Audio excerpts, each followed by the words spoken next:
Episode में देखा कि एल्डर हेकिंग ने जियोयान को उसके एंसेस्टर के बारे में कुछ नहीं बताया। जियन उन सभी को छोड़कर नहीं जाना चाहती थी, पर सभी ने वादा किया कि तुम अपनी कल्टिवेशन को इम्प्रूव करने के बाद वापस हमसे मिलने आ सकती हो। जियोयान ने उसे कुछ पिल्स दी थी। जियन भी मान गई और हेकिंग उसे अपने साथ लेकर वहाँ से निकल गए थे। जियोयान भी फॉलिंग स्टार पवेलियन में अपने साथियों के साथ आ गया था। उसे देखकर सभी काफी खुश हुए। जियोयान अपने साथ सोल ओरिजिन फ्रूट को लेकर आया था, जो एक गोल्डन ग्रेड का सोल ओरिजिन फ्रूट था। इससे याओ लाओ अपनी सोल एनर्जी को रिस्टोर कर पाएंगे और उनकी पावर में बढ़ोतरी हुई। तभी किंगलिन की बॉडी पर हार्ट पॉइजन ने असर दिखाना शुरू कर दिया था। जियोयान अपनी हेवनली फ्लेम की मदद से उस पॉइजन को बाहर निकालने लग गया था। साथ ही उसने पिल बिस्टे के ब्लड एसेंस का भी इस्तेमाल किया। काफी हद तक उसके बॉडी से पॉइजन निकल गया था। अब सिर्फ आखिरी स्टेप बचा हुआ था, पर तभी जियन का फाइट स्पिरिट हो रहा एक्टिवेट हुआ और एक 9 हेड वाला सरपेंट बाहर आ गया था। वो दरअसल एक हेवनली सरपेंट की आत्मा होती है, जो एक प्राचीन जानवर होने की वजह से उसकी शक्तियाँ काफी अनोखी थी। उसके हर एक हेड में अलग अलग म्यूजिकल पावर होती है। जियोयान उसे देखकर डर जाता है, क्योंकि उसका ऑरा काफी हिंसक नजर आ रहा था। वो 9 हेडेड सरपेंट जियोयान को खाने के लिए आगे बढ़ता है, पर जियोयान 3000 लाइटनिंग मूवमेंट का इस्तेमाल करके उस अटैक से बच जाता है और तेजी से बचकर भागने लग जाता है। 9 हेडेड सरपेंट सभी तरफ से उस पर अटैक करने की कोशिश करने लग जाता है, पर जियोयान सभी अटैक से बच रहा होता है। पर जियोयान को काफी प्रॉब्लम हो रही थी। वो बिस्ट तेजी से उसके पास आ रहा था। जियोयान अपने हेवी रूलर को बाहर निकाल कर उस पर अटैक करने लगता है, पर हेवनली बिस्ट के 9 हेड होने से वो पीछे से भी उस पर अटैक कर रहे थे, जिससे जियोयान भी घबरा गया कि यह काफी फास्ट है। वो वक्त रहते आगे से हट जाता है, जिससे वो बच गया। जियोयान अब दूर आ चुका था, इसीलिए 9 हेडेड सरपेंट अपने विष की फुकार से जियोयान पर अटैक करने लगता है। जियोयान अपने रूलर को प्रोटेक्टिव शील्ड की तरह इस्तेमाल करता है, जिससे वो उस विष को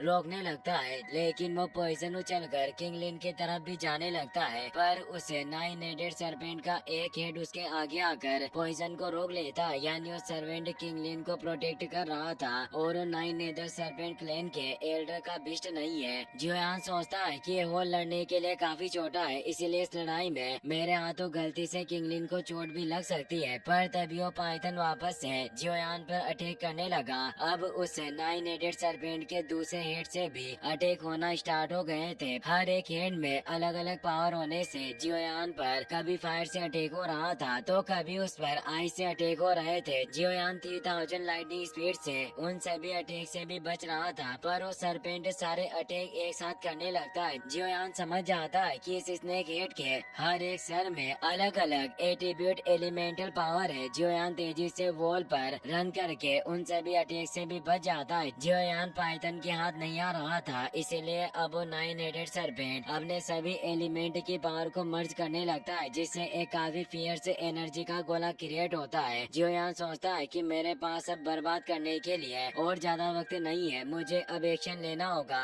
और वो अपने 3000 लोटस हार्ट फ्लेम का इस्तेमाल करके 3000 बर्निंग फ्लेम ड्रैगन को बाहर निकालता है और उससे अटैक करता है। हेवनली फ्लेम ड्रैगन उस एनर्जी बॉल को पकड़ लेता है और अपने हेड से अटैक करके उसे नष्ट कर देता है। जियोयान के इन एनर्जी के उतार चढ़ाव से किंगलिन की भी आंखें खुल जाती है। वो देखती है कि 9 हेडेड सरपेंट जियोयान पर अटैक कर रहा है। जियोयान की जान खतरे में थी, इससे वो परेशान होती है। वो सरपेंट जैसे ही जियोयान पर अटैक करने बढ़ता है, तो वो उसके सामने आ जाती है और कहती है कि तुम जियोयान को नुकसान नहीं पहुंचा सकते, ये मेरे बड़े भाई है। और वो अपने ट्रिपल जेड स्नेक फ्लावर प्यूपिल का इस्तेमाल करती है, जिससे वो 9 हेडेड सरपेंट की सोल बिखर जाती है और उसकी आंखों के अंदर समा गई। किंगलिन को इससे चक्कर आने लगते हैं। वो जियोयान से कहती है कि मुझे माफ करना, मेरी वजह से आपको परेशानी हुई। तभी वो कमजोरी की वजह से गिरने लगती है। जियोयान उसे पकड़कर नीचे ले आता है और पूछता है कि क्या तुम ठीक हो। किंगलिन बोलती है कि मुझे चक्कर आ रहे हैं। जियोयान उसकी बॉडी को चेक करता है। वो हैरान हुआ बोलता है कि मैं काफी दिनों से तुम्हारे पॉइजन को बाहर निकाल रहा था। मैंने काफी हद तक पॉइजन को बाहर निकाल दिया और पूरा पॉइजन बाहर निकालने में सिर्फ एक कदम ही दूर था, पर अब तुम्हारी बॉडी में वो इंपियल करेक्शन हार्ट पॉइजन पूरी तरीके से खत्म हो चुका है और उसके सभी विषाक्त पदार्थ जो तुम्हारी बॉडी में मौजूद थे वो भी नष्ट हो गए। पर ऐसा कैसे हुआ? किंगलिन बताती है कि शायद हो सकता है कि मेरी बॉडी में जो 9 सरपेंट की स्पीड मौजूद है, उसने मेरी बॉडी के बचे हुए पॉइजन को नष्ट करने में मदद की होगी। जियोयान कहता है कि आखिर ये 9 हेडेड रेड सरपेंट तुम्हारी बॉडी में कैसे आया और ये क्या है? वो बताती है कि ये एक एशियन एवनली सरपेंट की सोल है जो मैंने अपनी बॉडी में एजो कर ली थी। जियोयान परेशान हुआ सोचता है कि ये एक एशियन एवनली सरपेंट है और Asian snake magical type snake जानवरों के पुरुष होते हैं जिनके अंदर हेवन और अर्थ को नष्ट करने की शक्ति होती है। और अगर ये भी एक एशियन एवनली सरपेंट है तो इसकी पावर भी उस एशियन एवनली फिनिक्स के बराबर होगी। पर इन एशियन स्नेक को लुप्त हुए काफी वक्त हो गया, पर उसे याद आता है कि उसने प्राचीन किताबों में एशियन स्नेक के बारे में पढ़ा था और वो किंगलिन से कहता है कि मैंने सांपों के बारे में बहुत कुछ पढ़ा है, पर रिकॉर्ड्स के मुताबिक ऐसा कोई एशियन एवनली सरपेंट नहीं था जिसके 9 हेड्स हो। किंगलिन बताती है कि एक म्यूटेटेड एशियन एवनली सरपेंट है, यानी ऐसा सरपेंट जिसने जेनेटिक चेंजेस की वजह से खुद को विकसित किया।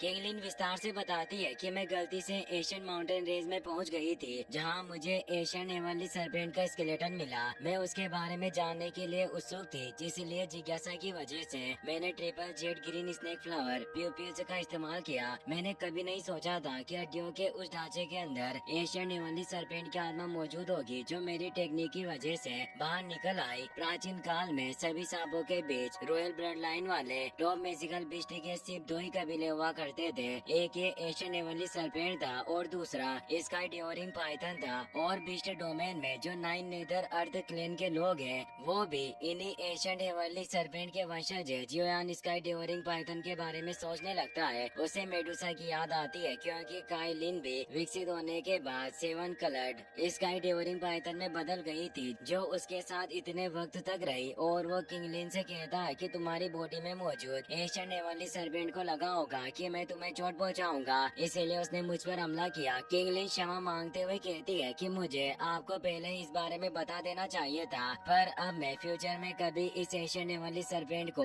आपके लिए परेशानी नहीं बनने दूंगी। जियोयान कहता है कि तुम चिंता मत करो, जब तक वो पाइथन तुम्हारे लिए कोई खतरा नहीं बनेगा हमें उसकी फिक्र करने की कोई जरूरत नहीं होगी। और अब उस इंपीरियल हार्ट पॉइजन को भी तुम्हारी बॉडी से पूरी तरीके से निकाल दिया गया है, इसीलिए अब वक्त है कि तुम अच्छे से आराम करो और तुम्हें अब किसी भी परेशानी के लिए चिंतित रहने की कोई जरूरत नहीं। किंगलिन उसे तेज कहती है। अब वो दोनों वहाँ से निकल जाते हैं। वहीं अब हमें फॉलिंग स्टार पवेलियन के मेन हॉल का सीन दिखाया जाता है जहाँ याओ लाओ उस गोल्डन ग्रेड के सोल ओरिजिन फ्रूट को अपनी बॉडी में एजो करने लग गए थे, जिससे काफी तेज एनर्जी वेव उस टावर से रिलीज हो रही थी। वेनेरेट फेंग जियान भी वहीं मौजूद है। अब जियोयान भी वहाँ जाता है। फेंग उसे देखकर खुश होते हैं। जियोयान उन्हें रेस्पेक्ट देकर थैंक्स बोलता है क्योंकि उसकी गैर मौजूदगी में फेंग जियान याओ लाओ को प्रोटेक्ट कर रहे होते हैं। याओ लाओ की सोल बॉडी उस सोल ओरिजिन फ्रूट की वजह से काफी हद तक रिकवर हो गई थी। जियोयान कहता है कि ये सोल ओरिजिन फ्रूट वाकई काफी इफेक्टिव है। टीचर की ओरिजिनल सोल एनर्जी अब और ज्यादा स्ट्रॉन्गर होती जा रही है। फेंग जियान कहते हैं कि ये फ्रूट गोल्डन ग्रेड का है, इसीलिए भाई याओ लाओ को इस फ्रूट को एजो करने के लिए अभी भी काफी लंबा समय और लगेगा।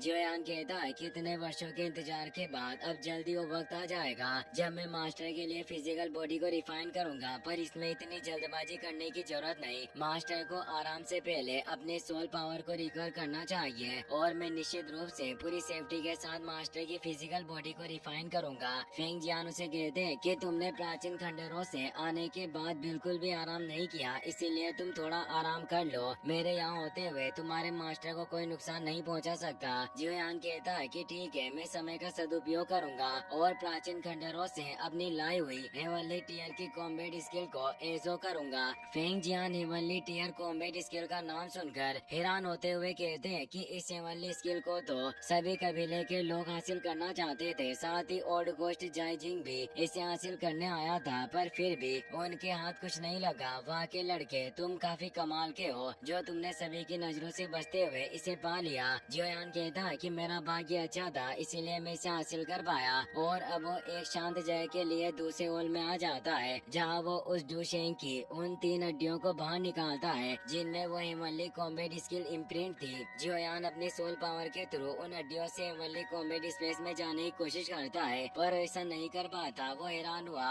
कि आखिर में सोल पावर से इनके अंदर प्रवेश नहीं कर पाया। हो सकता है कि हेवनली स्किल होने से अभी भी ये एक सील के द्वारा प्रोटेक्टेड हो। और वो अपनी हेवनली फ्लेम की मदद से उन डूशेंग की हड्डियों को रिफाइन करने लगता है। कुछ ही घंटों में वो हड्डियाँ हेवनली फ्लेम से रिफाइन होकर गोल्ड लिक्विड में बदलने लगती है। यह देखकर जियोयान चौंक जाता है। अब वो लिक्विड पूरी तरीके से रिफाइन हो चुका था। जियोयान सोचता है कि वाकई सेवनली स्केल पर एक सील लगी हुई थी और अब सील तोड़ते ही इसका असली रूप सामने आ गया। जियोयान उसे छूने लगता है पर उसे थोड़ा डर लग रहा था, लेकिन वो हिम्मत करते हुए अपनी फिंगर को उस पर टच कर देता है। वो लाइट जियोयान के हाथ के ऊपर जम जाती है। इससे जियोयान को बहुत ही ज्यादा पीड़ा होने लगती है जिसे वो सहन नहीं कर पा रहा होता। वह हेवनली लिक्विड जियोयान के हाथ में पूरी तरीके से फैलने लगता है। जियोयान को ऐसा लग रहा था मानो उसका हाथ टूटकर बिखर जाएगा, पर वो लिक्विड जियोयान की बॉडी के अंदर समाने लगता है। वो उसकी मेरिडियंस में भी प्रेस कर गया। जियोयान को बहुत ज्यादा चक्कर आने लगते हैं। वो लिक्विड अब जियोयान के हेड की तरफ बढ़ने लगता है, जिससे अब जियोयान उसे हेवनली कॉम्बैट स्किल के स्पेस में पहुंच जाता है। अब हमें गोस्ट माउंटेन रेंज के अंदर होल ऑफ सोल्स की ब्रांच को दिखाया जाता है, जो जियोयान के मास्टर याओ लाओ की रेस्क्यू मिशन के हमलों में पूरी तरीके से टूट चुका था।